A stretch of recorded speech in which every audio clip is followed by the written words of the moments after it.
Hello, nice to meet you. I'm Dave Kim from iMedicine. I'm a director of the R&D Center of iMedicine. Uh, I'm very pleased to be invited in this NRBS society. It's very honor for me to introduce our technology and methodology. Today, I want to share with our QEEG-guided neuromodulation intervention. Uh, First, I want to briefly introduce the probable mechanism of QEEG-guided photobiomodulation. And the second, I will give you a series of intervention cases, drug addiction in adult autism, and MCI, and Parkinson. And finally, I'd like to briefly summarize the implication of the QEEG-guided PBM protocol design. Basic mission of our company is to challenge for the intractable disease such as dementia and autism and addiction problem. Now we have many. We are just in the starting phase, but we have many successful cases in autism and drug addiction and degenerative disease such as dementia and Parkinson. The first, I'd like to share with the probable mechanism of action of the QEEG-guided PBM. The PBM is very widely used nowadays, but QEEG-guided PBM, first PBM, is very unique in our methodology. So what is the pulsed photobiomodulation mechanism? That is made by the right-gated ion channel. The near-infrared light penetrates skull and stimulate the neuron. And in the neuron cell membrane, there is a right-gated ion channel. This right-gated ion channel stimulated by the right, and then the calcium influx make a kind of synaptic transmission that makes a large group of the neuronal assembly make a synaptic firing. That is very similar to the thalamus pacemaker alpha rhythm, for example, 10 hertz alpha rhythm. And thalamus pacemaking make synchronized activity in the cortex level that makes a huge alpha rhythm everywhere in the cortex, for example.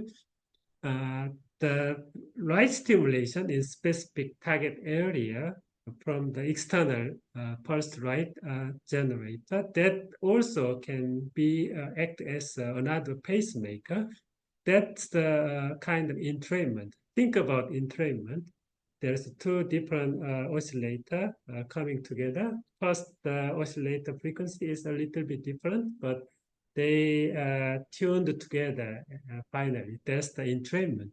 In this kind of entrainment mechanism, we can stimulate the specific frequency in the target area, and that area the right-gated ion channel synchronously fired together and then make a synchronous peak, same frequency activity in that area. That makes neuromodulation.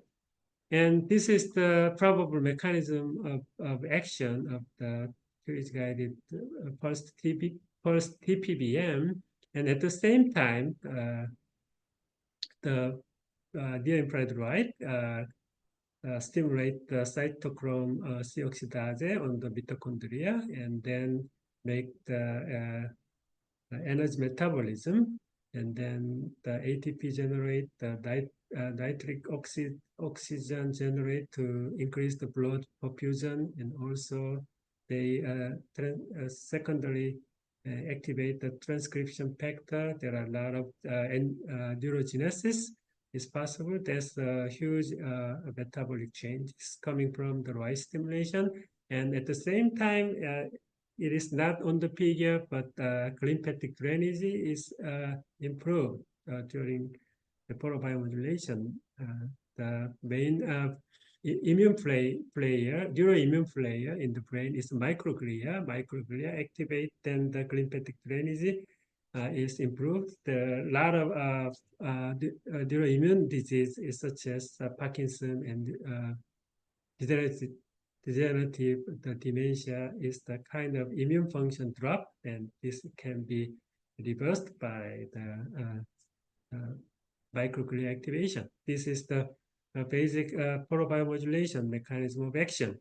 And such as the transcranial ACS and also transcranial repetitive TMS, the transcranial porobiomodulation can accelerate the brain rhythm and decelerate brain rhythm using the pulse frequency. And I'd like to show you some interesting cases. The first case is the drug addiction case. The 41 years old male, he remained addicted to drug as an adult. And the baseline measurement, you can see his alpha activity is 9 hertz, but he also has the frontal slow activity and left frontal activity. The protocol is very interesting in the only right hemisphere stimulating the 10 hertz. 9 hertz can be tuned to the 10 hertz direction. But why we use the unilateral porobiomodulation? That's the doctor in this article, Dr. Schipper suggests for the drug addiction porobiomodulation, he suggests we can find the left and right hemisphere problem using this kind of right gazing, eye gazing in the right direction and left direction. Usually, one hemisphere having the anxiety, then we can stimulate the healthier side of the hemisphere. Then that makes a huge improvement for the drug addiction population. That's the Dr. Schipper suggests. Then we apply the unilateral right hemisphere stimulation, a little bit increasing this 9 hertz slow activity, and also anticipating this kind of slow activity decrease. And after 4 weeks intervention, we can see the frontal and the left temporal slow wave activity is decreased, but and at the same time, 9 hertz alpha frequency is increased to the 10 hertz, but still 6 hertz theta activity at central remain. In the spectrum, we can see the change of the spectrum. Red is the baseline, blue is the after 4 weeks intervention. So we can see the spectra change to the positive direction.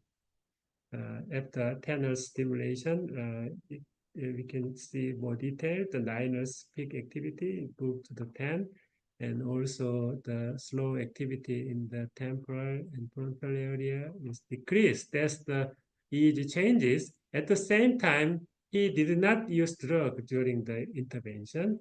And finally, he got the first job in his life after 6 weeks later. This is very exciting cases for me. That's I want to share with you. And the second interesting cases is the autism cases. This autism is combined with intellectual disability and OCD and epilepsy. He has a strong impulsive behavior. It is very difficult to self-control, and he shows aggressive behavior many times. Baseline, his EEG measurement, we can show the bilateral temporal delta activity and the theta activity diffused in 5 and 6 hertz all over the area. And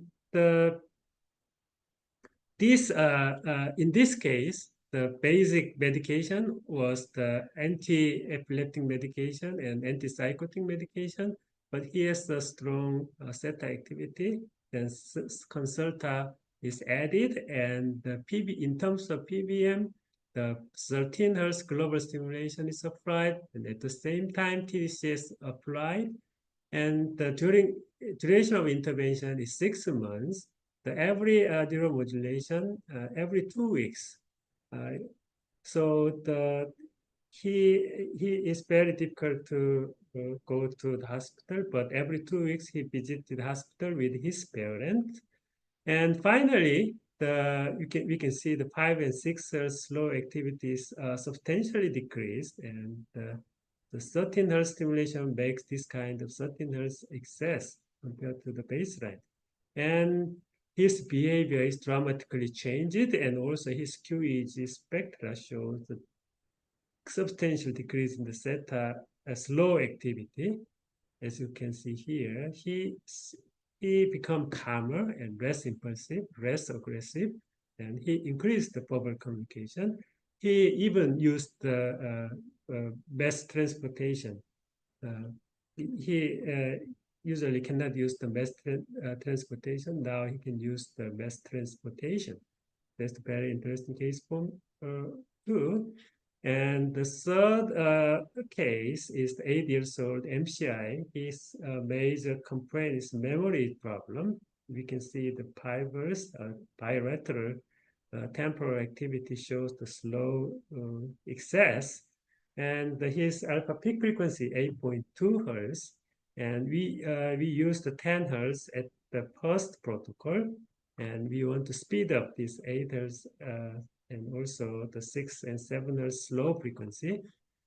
During the 4 weeks intervention, the EEG not change a lot, but alpha peak frequency increased to the 8.8 Hertz. And then we used the second protocol, 12 Hertz global stimulation. Then now we have the beta activity. Actually, we don't have the strong beta activity, but now we have the beta activity.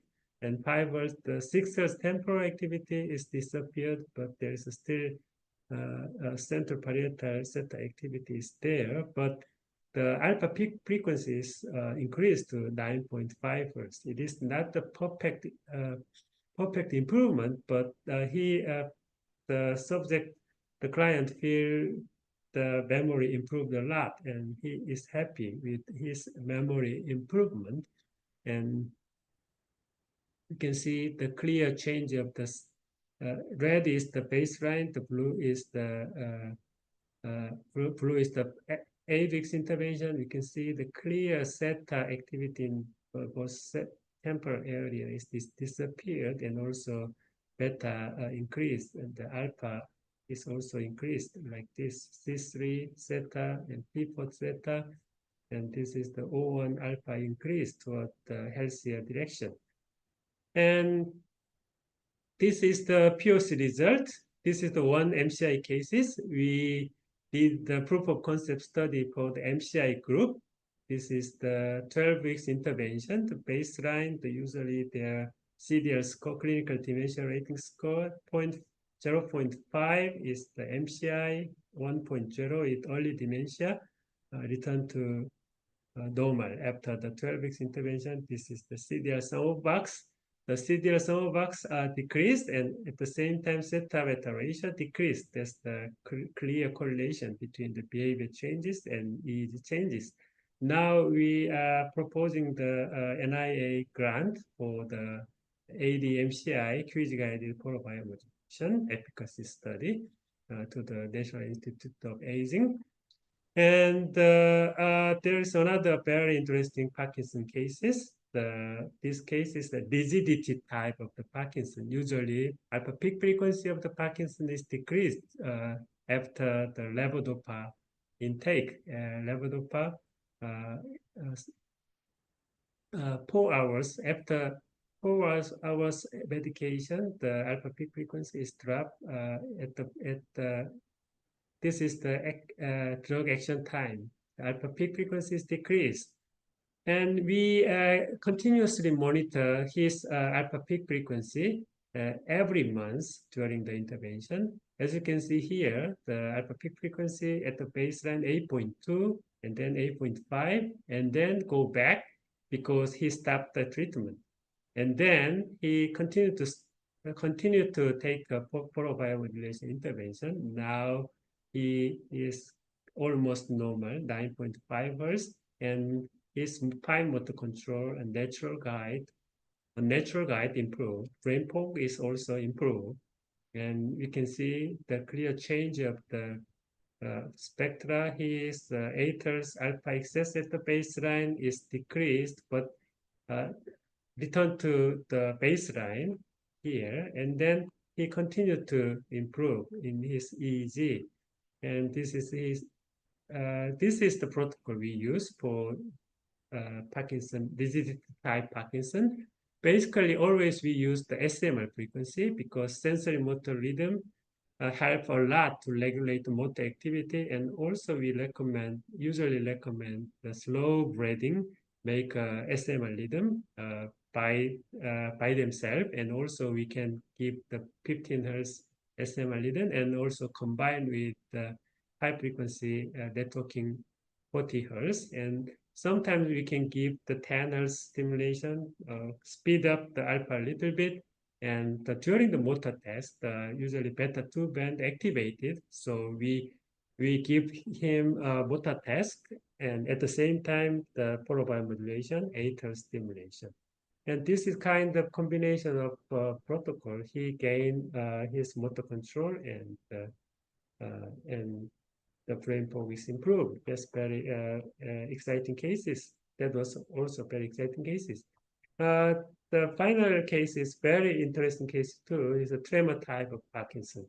In this case, as you can see here, compared to the rigidity type, he has a better spindle activity in frontocentral area at the baseline, and also his alpha frequency is very fast.